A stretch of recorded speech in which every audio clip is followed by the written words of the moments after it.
അതെ, ഞങ്ങളറിയാവുന്ന എല്ലാവരും ചോദിക്കും, നിങ്ങൾ ഈ വീട്ടുകാരെല്ലാം കൂടെ രാത്രി എങ്ങോട്ടാണ് പോകുന്നതെന്ന്.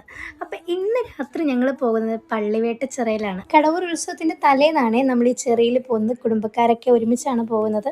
അതിന് മുന്നേ ആയിട്ട് അമ്മയ്ക്ക് ഒരു ആഗ്രഹം, അമ്പലത്തിലൊന്ന് കയറി തൊഴണമെന്ന്. ഈ രാത്രി സമയത്തും ഉരുൾച്ചയുടെ നേർച്ച ഇപ്പോഴും അവിടെ ഉണ്ട് കേട്ടോ. അത് മാത്രം പോരാഞ്ഞിട്ട് ഇന്ന് പള്ളിവേട്ടച്ചിറയ്ക്ക് വരാനുള്ള 3 ആനകൾ അവിടെ നിരന്ന് നിൽപ്പുണ്ട്. പിന്നെ അത് കഴിഞ്ഞ് പുറത്തോട്ട് ഇറങ്ങിയപ്പോഴത്തേനുമാണ് അമ്മയ്ക്ക് ഈ കൊലുസ് കണ്ണിൽപ്പെട്ടത്. അങ്ങനെ അമ്മയ്ക്ക് അവിടുന്ന് ഒരു കൊലുസ് വാങ്ങിച്ചേ പറ്റും. അങ്ങനെ അവിടുന്ന് ഒരു വെള്ളിക്കൊലുസും വാങ്ങിച്ചിട്ട് ഞങ്ങൾ നേരെ ചിറയിൽ പോയിരുന്ന് കഴിക്കാൻ വേണ്ടിയിട്ട് കൊള്ളി വാങ്ങിക്കുമായിരുന്നു. അങ്ങനെ ഞങ്ങൾ നേരെ താണ്ടേ പള്ളിവേട്ട ചിറയിലെത്തിയിട്ടുണ്ട്. ഈ ചിറയിലായിരുന്നേ നമ്മുടെ ഭജൻസിൻ്റെ പരിപാടി നടന്നത്. ചിറയിലുള്ള കാവിലൊക്കെ വിളക്കൊക്കെ തെളിയിച്ചിട്ടുണ്ട്. ഈ രാത്രി അതൊക്കെ കാണാൻ നല്ല രസമാണ് കേട്ടോ. ദാണ്ടേ മാമൻ പുതപ്പൊക്കെ ആയിട്ട് വന്നിട്ടുണ്ട്. ഞങ്ങൾ ഈ പുതപ്പൊക്കെ വിരിച്ച് കുടുംബത്തിലുള്ള എല്ലാവരും പ്രായഭേദമന്യേ എല്ലാവരും ഒരുമിച്ചിരുന്ന് സൊറ പറയാൻ കിട്ടിയ അവസരം അത് തന്നെ. ഞാനും അമ്മയും എത്തിയപ്പോൾ തന്നെ 11 മണിയായിട്ടുണ്ട്. അപ്പോഴത്തേനും അനിയത്തിമാരെല്ലാം ചേർന്ന് വിളക്കൊക്കെ കൊളുത്തി സെറ്റാക്കി വെച്ചിട്ടുണ്ട്. അങ്ങനെ നോക്കി നിന്നപ്പോഴാണ് ദേവൂട്ടൻ്റെ ഡ്രാഗൺ എൻ്റെ കണ്ണിൽ പെട്ടത്. ഇതൊന്നും വാങ്ങിച്ച് കൈ വെക്കാനുള്ള ആഗ്രഹമൊന്നും ഇല്ലെങ്കിൽ കൊച്ചിൻ്റെ കയ്യിൽ തട്ടിപ്പറിച്ച് വാങ്ങിക്കാൻ നല്ല രസമുണ്ട്.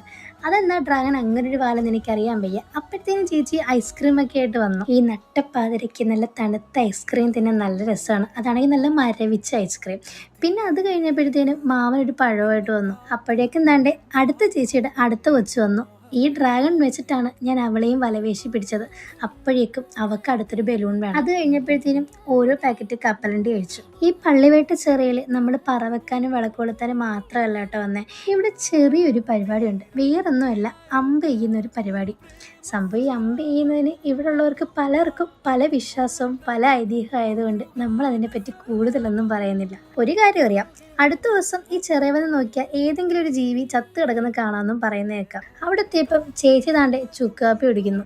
ആ ചുക്കാപ്പി തട്ടിപ്പറിച്ചതിൻ്റെ എക്സ്പ്രഷനാണ് ചേച്ചി ഇപ്പോൾ ഇട്ടുകൊണ്ടിരിക്കുന്നത്. ഇതൊന്നും പോരാഞ്ഞിട്ട് ഈ ചിറയ്ക്ക് ചുറ്റും നമ്മുടെ കുടുംബക്കാരും അറിയാവുന്നവരായതുകൊണ്ട് നമ്മൾ ഈ പരിചയപ്പെടണം, ഇല്ലെങ്കിൽ അതൊരു പരാതിയാവേ.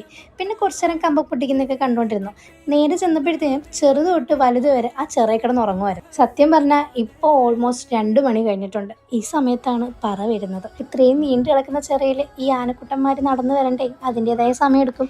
സമയം ഓൾമോസ്റ്റ് 3:30 ആയിട്ടുണ്ട്. ഈ സമയത്തും അഞ്ചിലും വീട്ടിൽ ഈ അപ്പപ്പൻ്റെ കട തുറന്നിരിക്കുന്ന വലിയ കാര്യം തന്നെ. അതുകൊണ്ട് തന്നെ ഞാനും അമ്മയും ഓരോ ചായയും ഒരു കേക്കും കഴിച്ചിട്ടാണ് നേരെ വീട്ടിലോട്ട് പോയത്. സത്യം പറഞ്ഞാൽ ഉത്സവത്തിന് തലേന്ന് ഈ ചെറിയിൽ പോയിരിക്കുന്നത് വളരെ രസമുള്ള കാര്യമാണ്. എന്തായാലും ഉത്സവത്തിൻ്റെ ബാക്കി വിശേഷങ്ങൾ പുറകെ പറയാം. See you soon.